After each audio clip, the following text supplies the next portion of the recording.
Welcome to Basketball Mechanics with Coach Greg. This video is lesson 4 on dribbling mechanics, which covers normal side dribbling versus defensive dribbling and getting your vision up and off the ball onto teammates and defenders.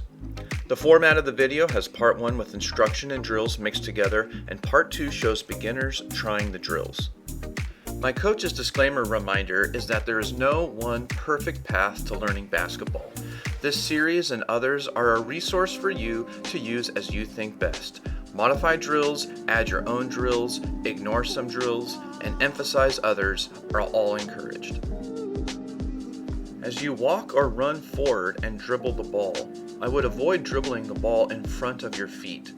Dribbling this way increases the chance that you dribble the ball onto your foot and lose control. Instead, you should dribble the ball on the side of your body as you move forward in order to decrease the chance the ball hits your foot. Drill 1. You walk along the three-point line with your right foot as you dribble the ball with your right hand. The ball always bounces outside the three-point line. It is a simple drill to start coordinating, walking, and controlling your dribble.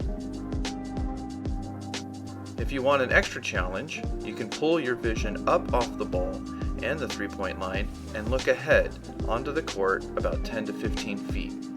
Complete the half circle three-point line and return with the left hand.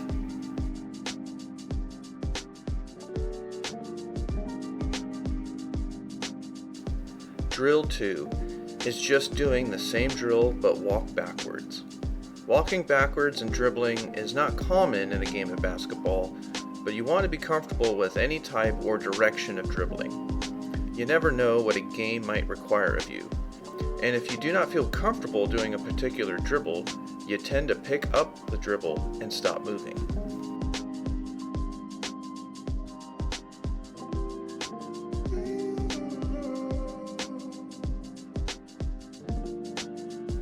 Drill 3. Center your body on the three-point line and walk the half circle line. As you walk, dribble 3 times with your right hand and then cross dribble the ball to the other side of the line and receive the dribble with your left hand. Do not reach your left hand across the line to get the ball on the right side. You must cross dribble the ball over the line to the left side. When you get to the end of the court, turn around and repeat on the way back. Remember, the right hand remains on the right side of the line and the left hand remains on the left side of the line. Imagine an invisible wall rising up from the three-point line that prevents either hand to cross it. Only the ball can. A normal dribble has the center of your chest facing the basket. But a defensive dribble is when you turn your body to move the basketball dribble away from a nearby defender who may be trying to steal the ball from you. In a defensive dribble, the center of your chest faces the sideline, but your neck turns so your head and vision are still facing the basket. Drill 4. Right foot is on the free throw line. The right-hand dribble remains in the green and is not allowed to cross over the line into the blue. Can you maintain 20 dribbles without the ball crossing the line or having to move your feet to keep control of your dribble? Then repeat this for the left hand. Drill 5. Defensive dribble with 3 cones. If you can maintain 20 dribbles in defensive stance, now let's pull your vision up. Look directly at the first cone that is on the third hash mark and maintain 20 dribbles. Then the next cone on the second hash mark for 20 dribbles. And finally keep your vision on the third cone on the block for 20 dribbles. You do not count dribbles if your vision looks back at the ball to regain control, or if the ball bounces onto the line or into the blue. You can also redo the second and first hash cones for extra practice.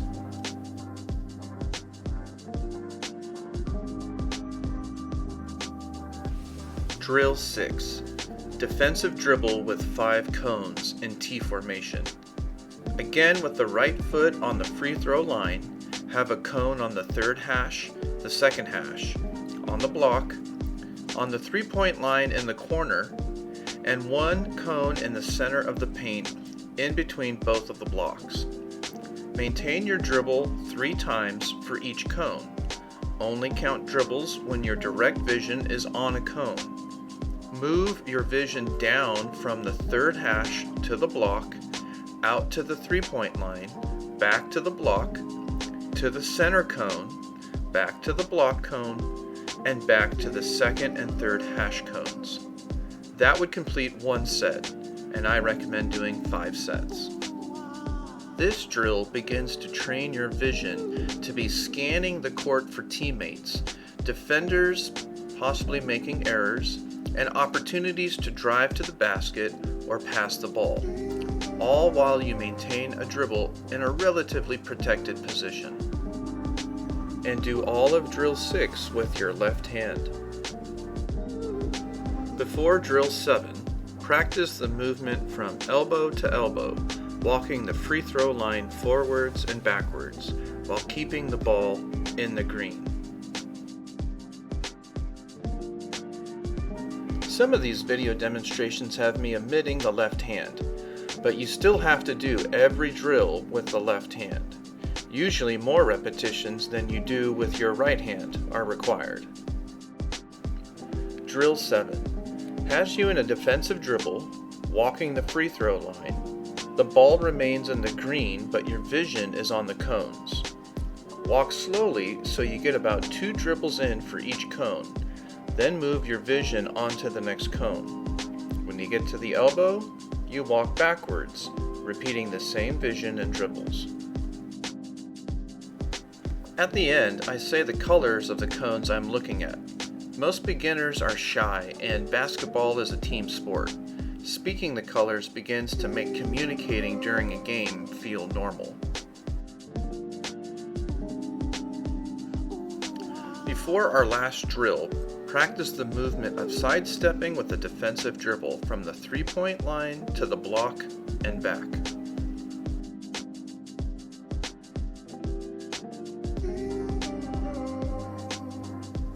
Drill 8. From the 3-point line, sidestep with a defensive dribble while your vision switches from the cones on the block to the cones in the 3-point corner. Get to the block and sidestep back while your vision continues to scan from block to 3-point corner.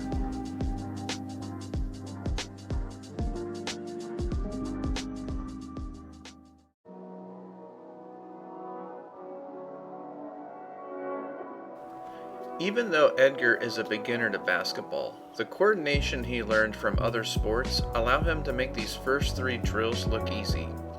For young basketball players who are just starting to develop their dexterity, these drills are good small steps. The first 2 drills force a beginner to dribble the ball on their side as they walk forward. The 3-point line provides a clear boundary not to cross.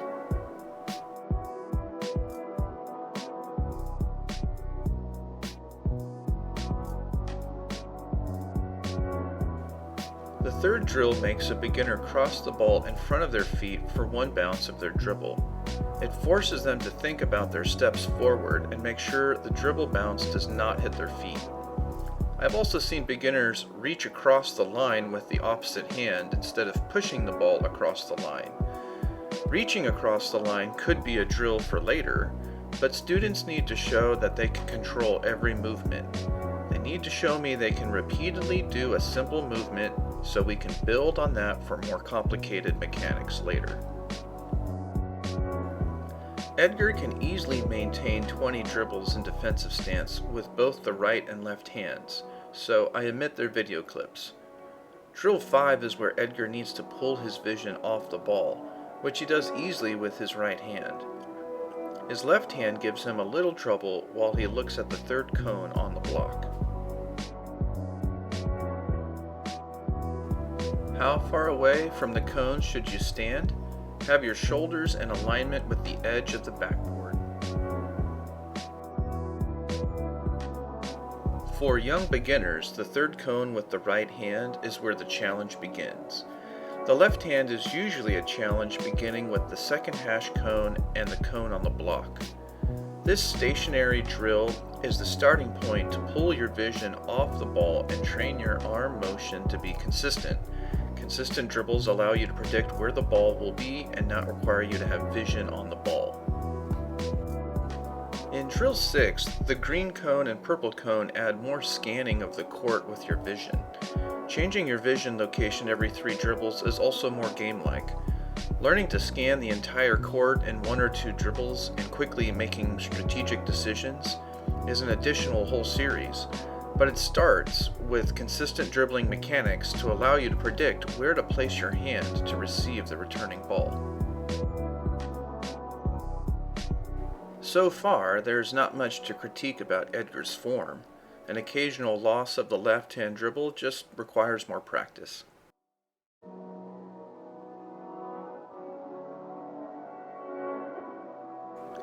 As we head to Drill 7, I did tell Edgar to try to keep his defensive stance wider than his shoulders and his off arm in front of him between knee and waist height to protect the ball from a defender trying to reach in and steal the ball.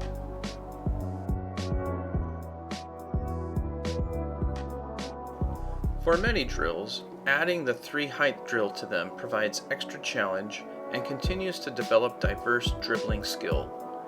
Sometimes Edgar's waist-high dribble turns into a knee-high dribble so he can better gain control while his vision is on the cones.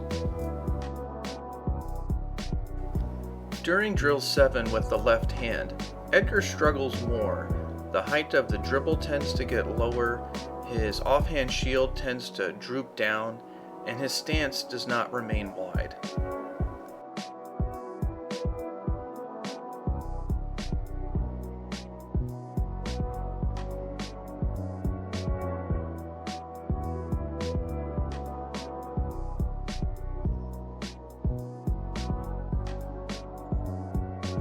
Drill 8 practices sidestepping forward and backward.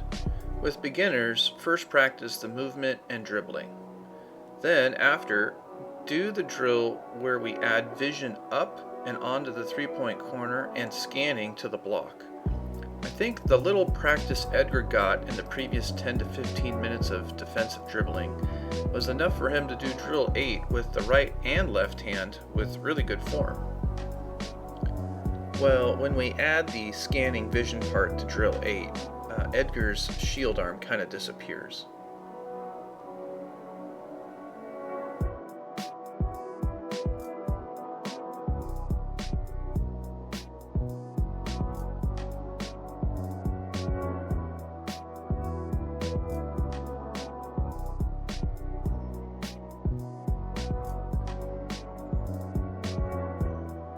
Just a few slightly errant left-hand dribbles, but besides that, Edgar seems to get the basics of defensive dribbling.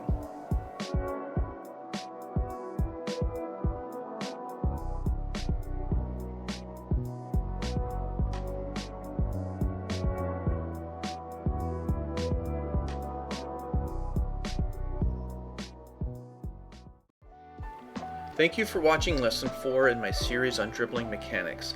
Up next is Lesson 5, which covers the same hand cross, or what I call the V dribble. Lesson 6 covers behind the back dribbling, focused on flatbacks. If you liked any part of this video, if anything has helped you with learning basketball, please like and subscribe to my channel. Doing this helps others see my videos and help them in their basketball journey.